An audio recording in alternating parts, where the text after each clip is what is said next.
Saudamos a amada igreja com a graça e a paz do nosso Senhor e Salvador Cristo Jesus.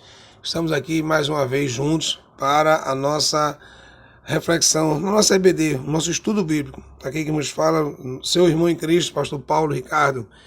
Hoje o tema, dando continuidade à missão da igreja local. O tema proposto para hoje, na página 125, compromisso com o crescimento da igreja e o reino de Deus. Então, o autor nos traz a reflexão de o compromisso. E nós temos que refletir se nós temos verdadeiramente esse compromisso. Nós temos uma participação. Né? A Bíblia diz em 1 Coríntios 3,19 que Deus nos fez, nós somos cooperadores de Deus. Então o apóstolo Paulo diz em 1 Coríntios 3,9, vocês são lavouras de Deus. Então ele nos chama lavoura. Então a lavoura é uma plantação. E toda plantação, quem faz a plantação quer que ela cresça, apareça, desenvolva e dê frutos. Então nós, como lavoura de Deus, temos que crescer, aparecer, resplandecer o nome de Cristo e dar frutos. Não à toa que Jesus Cristo disse, vá e dê fruto, e o vosso fruto permaneça, porque assim o nome do Pai será glorificado. Então o apóstolo Paulo, ele nos compara a uma plantação. E como plantação, temos que crescer. E todo crescimento nós sabemos que pode ter problemas, são as chamadas as ervas daninhas que podem aparecer no caminho e destruir ou tentar destruir a plantação. Então são potenciais perigos que podem acontecer. E o autor, ele enumera 10 perigos que rondam a igreja, que podem prejudicar o crescimento saudável, não impedir. Porque nós temos visto em muitas igrejas que têm crescido muito o número de membros, mas não é uma forma saudável, fazendo muitas estripulias, malabarismo, fazendo tantas coisas que para atrair as pessoas, fazer com que as pessoas permaneçam, mas a gente sabe que ali não é um crescimento saudável da igreja.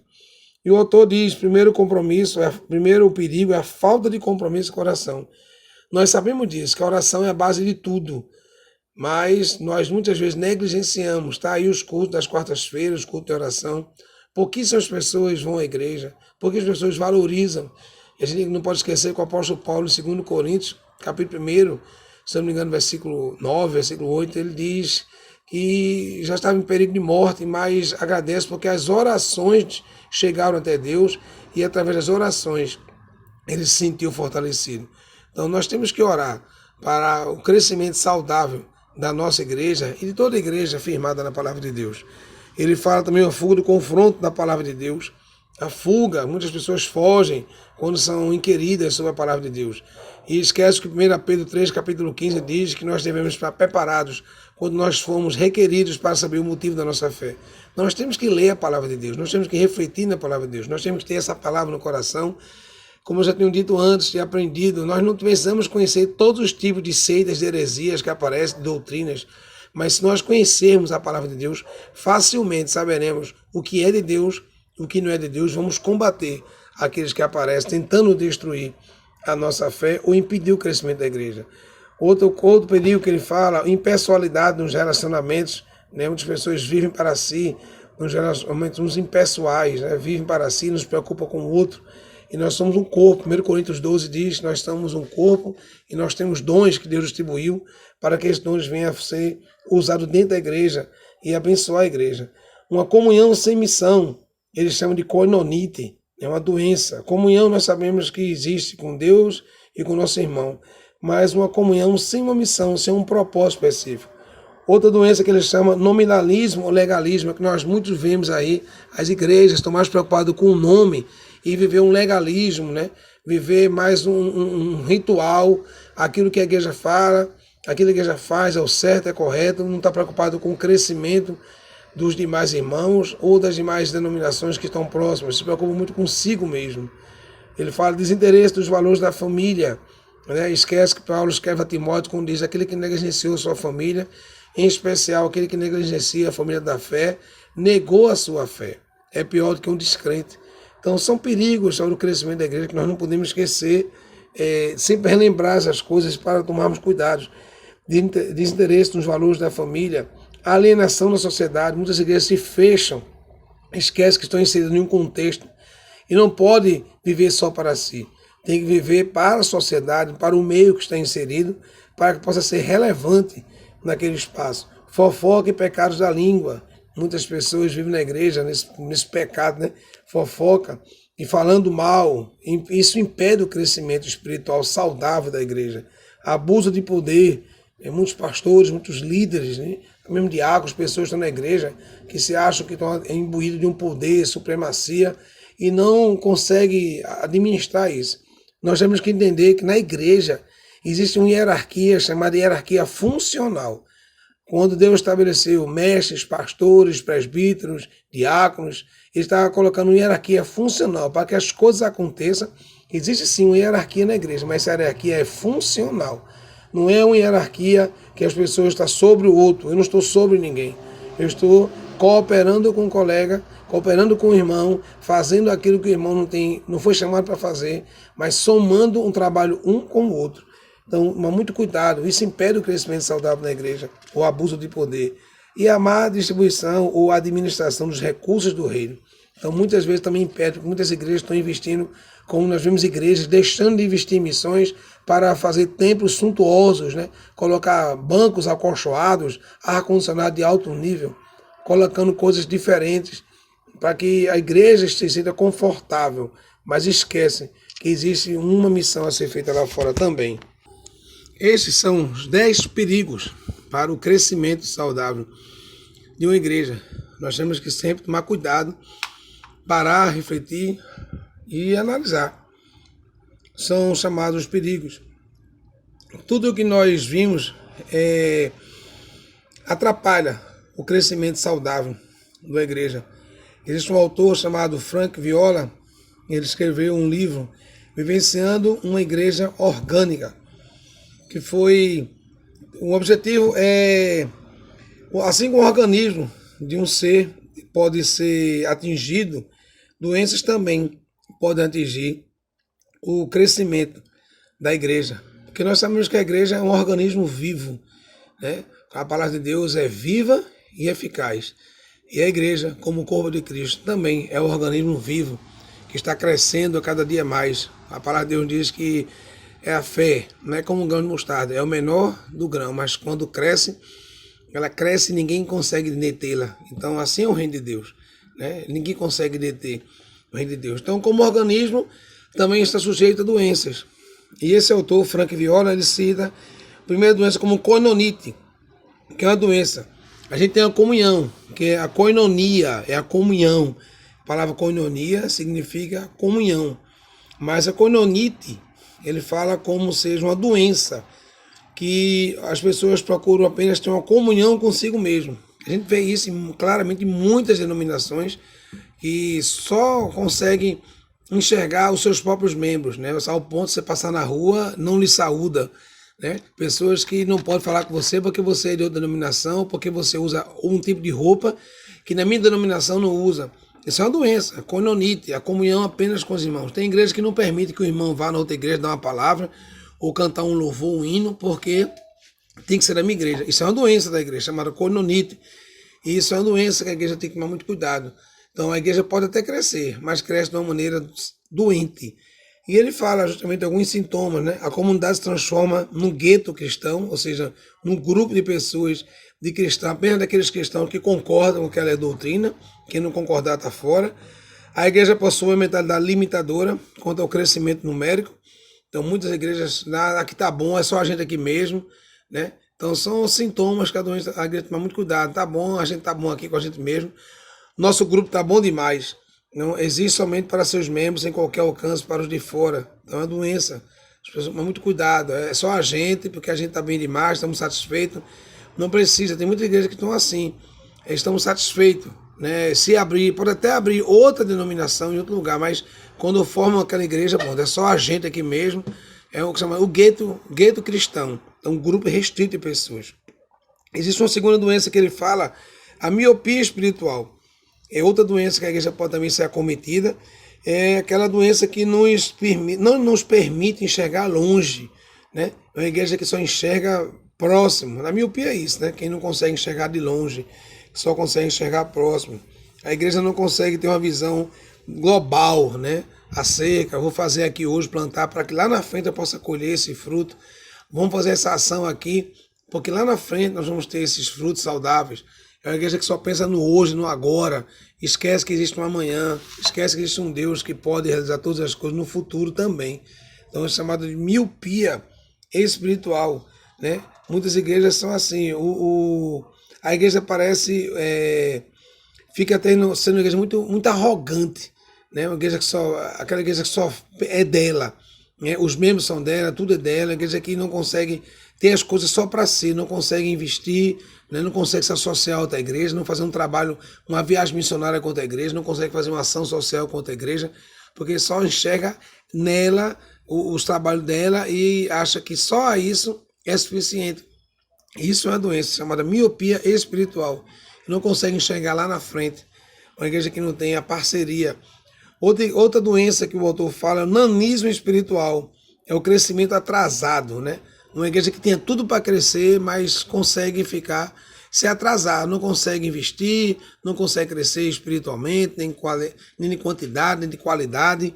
É uma igreja que demora para que as coisas aconteçam, né? Nós temos igreja próximos à nossa igreja, temos igreja que é assim, muito próximo à nossa, que o pastor, ninguém vai para canto nenhum, ninguém sai, ninguém evangeliza, né? Uma igreja que, não, as pessoas vão vir devagarinho, não vão fazer trabalho missionário, não vão fazer trabalho de viagem missionária, aí não precisa ir para evangelizar, a gente não faz nada lá fora, então a igreja fica pequena, a igreja até cresce, mas cresce demoradamente, porque de vez em quando faz uma coisa ou outra que aparece, surgem novas pessoas, mas há pouca demonstração de evangelismo, né? Que as pessoas, você traga um parente, então não sai para lá, não vai à rua, né? Não bota as caras, como dizem, botar a cara na rua para as pessoas vejam que existe aquela igreja, que se chama nanismo espiritual. Crescem, mas é muito demorado esse crescimento. Uma outra doença que também o autor fala é hiperpneumonia. São muitas igrejas que estão focadas em fenômenos espirituais. São igrejas que estão preocupadas apenas quando lê a Bíblia, é só aquela maneira fantasiosa, alegórica, né? É aquele povo, tudo é aleluia, glória a Deus, mas não sai disso, né? Pessoas que tudo que acontece é sobrenatural, é o diabo, vamos amarrar, eu não aceito essa doença. São pessoas que têm a hiperpneumonia, é uma doença que a igreja fica muito focada. A gente tem muitos exemplos de igrejas aí, chamadas igrejas neopentecostais, né? São igrejas do novo pentecostalismo, são igrejas que tudo é o diabo, tudo é espiritual, né? Tudo eu só vou resolver meus problemas de uma maneira sobrenatural. Lógico que a gente não pode desconsiderar a ação poderosa do Espírito Santo, lógico que a gente não pode desconsiderar a ação poderosa da necessidade da oração, mas eu vou orar sim, mas eu tenho que sair da minha casa e fazer alguma coisa. Mas as pessoas dessas igrejas acham que tudo é o sobrenatural, né? A gente tem muitas igrejas que a gente vê hoje em dia que estão crescendo porque as pessoas tudo é o diabo e as pessoas têm mais medo do diabo do que temor a Deus. São igrejas que têm a doença chamada hiperpneumonia. Existe outra doença que o pastor fala, ou melhor, são essas 4 doenças que ele traz. E ele diz que justamente a gente pode evitar, né, que essas doenças aconteçam, fazendo exatamente o que a gente sempre procura dizer à igreja, que é voltar às escrituras, ler a palavra de Deus, ter coerência, ser condizente com a palavra de Deus, procurar viver a palavra de Deus, pregar a palavra de Deus, procurar meditar, estudar, conhecer, orar, ter comunhão com Deus, com a igreja. Tudo isso evita essas doenças, porque a gente começa a ter necessidade. Quanto mais eu busco de Deus, mais a vontade de Deus eu quero crescer. E a palavra de Deus diz que a vontade de Deus é que todos cheguem ao conhecimento da tua palavra. Então ele quer que a gente saia das nossas 4 paredes e vá para fora, buscar outro, resgatar vidas. Então, são doenças que nós temos que evitar, né? A koinonite, que é a comunhão apenas interna da igreja, a miopia espiritual, que não consegue enxergar lá na frente, um projeto que vai alcançar vidas lá na frente, o nanismo espiritual, que o crescimento cresce muito lento, porque as pessoas não têm esse trabalho de evangelismo, então cresce muito demoradamente, e a hiperpneumonia, que as pessoas estão mais preocupadas em eventos espirituais, em denominações, em milagres e maravilhas, e esquece de ver a palavra de Deus na sua centralidade, na pessoa de Cristo Jesus.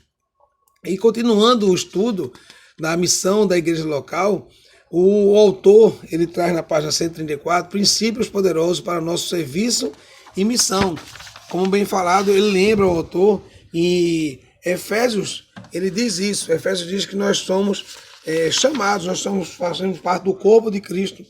E como corpo de Cristo, nós somos chamados. Deus tem uma missão para cada um de nós. Nós temos uma missão. Todo cristão, eles somos salvos para servir. O serviço, em nome de Cristo, é um serviço abnegado, onde eu largo tudo, né? Isso se espera à medida que eu cresço espiritualmente.